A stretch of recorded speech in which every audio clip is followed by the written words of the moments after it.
Well, I didn't know what to expect, but I guess we have our answer. Okay, relocating bald faced hornets part 2. This is a follow-up to a video I posted last week where I got stung in the face with a bald-faced hornet.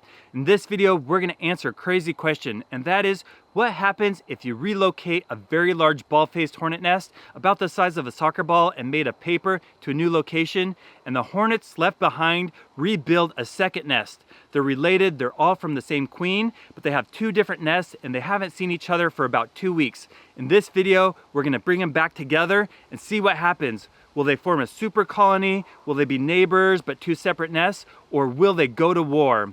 Now what I have behind me is a nest that's been growing for the past 2 weeks. If you've seen the first video, we completely removed the first nest and the ones left behind clumped together on a stick and very quickly started to rebuild. They collected plant fiber to make the paper and started a spiral new nest, and after 2 weeks, it's grown to be pretty large. So in this video, we're gonna go ahead and reunite the 2 nests and see what happens. Now in my last video, I wasn't very careful and I got stung many times, especially that one in the face hurt a lot. So in this video, I'm gonna go ahead and suit up in my bee suit the whole time. I'm covered from head to toe, and we're gonna go out there and get this new nest. Well, now that I'm protected with the bee suit, we can go ahead and do the second relocation of the rebuilt nest. I have a net here. I'm gonna go out very carefully and try to get as many bald-faced hornets and the nest inside the net as possible to make the move. Last time, quite a few escaped and remained, and that's because this nest is right next to blackberries. And every time I try to get close, it shakes the nest and vibration makes them come out.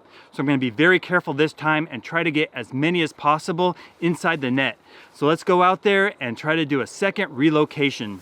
So I'm gonna move pretty slow and try to get this done. I have some clippers here to clip the branches the nest is connected to, and hopefully we can get a bunch inside the net. They're already triggered and coming out.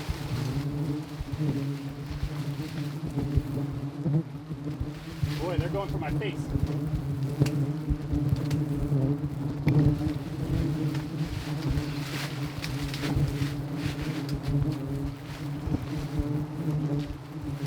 Well, I feel we got a bunch more of the workers along with the nest this time. There's still quite a few buzzing around here and hitting my bee suit.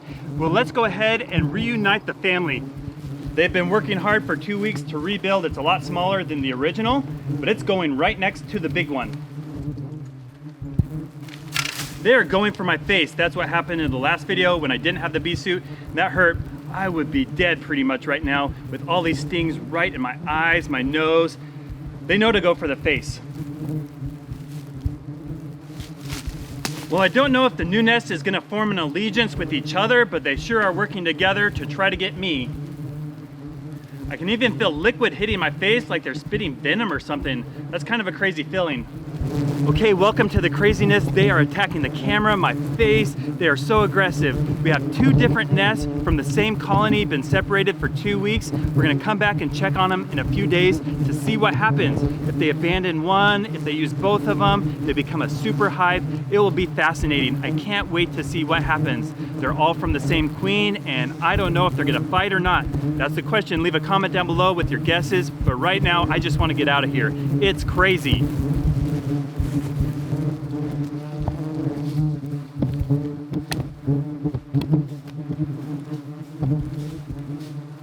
So it's been about a week and it's time to see what our 2 nests did. What I'm seeing is the larger nest is having bald-faced hornets come and go every few seconds, so it seems to be very active and they're doing well. But I haven't seen a single bald-faced hornet come from the smaller nest that they rebuilt. So what I'm gonna do is go check on it, tap both of them. It's gonna get kind of crazy with all the bald-faced hornets. But if there's no activity in the new one that's smaller, we're gonna take it away and dissect it to see what's inside. Man, just taking a few steps closer and I am getting hit by these bald-faced hornets. They're going for my face and they are very aggressive. They're also going for the camera. So we're gonna go ahead and check it out, but it's already getting crazy. You would not wanna go near this nest without the suit here. They're all coming out of this one. And they're coming out of both of them. Look at my face and they're going for my eyes and my nose.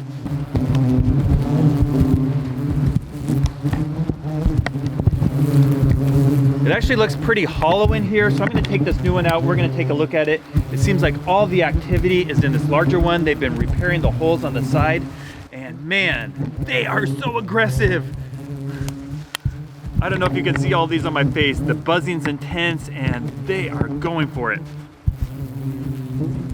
So the purpose of tearing apart this nest is I want to see what's inside, if there's any larvae, if it's becoming a viable nest, or if it's just a paper shell.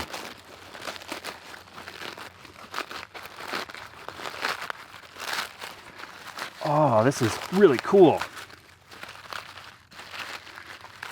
So inside the second nest, they did start building some comb there, but there's no eggs or larvae. I don't know if it was viable and could reproduce without a queen, but they sure tried. So the answer to our question is yes, you can relocate a bald-faced hornet nest, and if they rebuild for several weeks and are separated, and you bring them back together, they form a nest just fine. They don't seem to go to war. They make a super colony, and they are so aggressive. They're going for my face, they're going for my camera. You don't want to mess with these bald-faced hornets. Thank you so much for watching. If you haven't subscribed, please consider clicking that button. I've posted over 1,000 videos on YouTube, and currently I'm posting new videos every Monday and Friday. So if you want to see the best videos on how to catch mice, rats, squirrels, chipmunks, moles, voles, and gophers, and sometimes deal with yellow jackets and bald-faced hornets, stay tuned.